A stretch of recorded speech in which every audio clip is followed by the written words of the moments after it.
təbəssümdən dodaqlardan, nə hallara düşdüm, nə hallardan, yorulmuşam axı olanlardan, öpüm nəfəsindən uzaqlardan. Yayılıb aləmə fəryadım harayım, bir ümidim olsun her zaman arayım.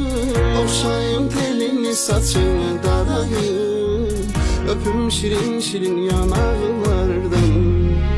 Nə bilsin ağlamaq çarəmi, həllimi, öləcəm qalacam bu səncə bəllimi. Şair qadınlısan alın təsəllimi, sətirlərdən varaqlardan.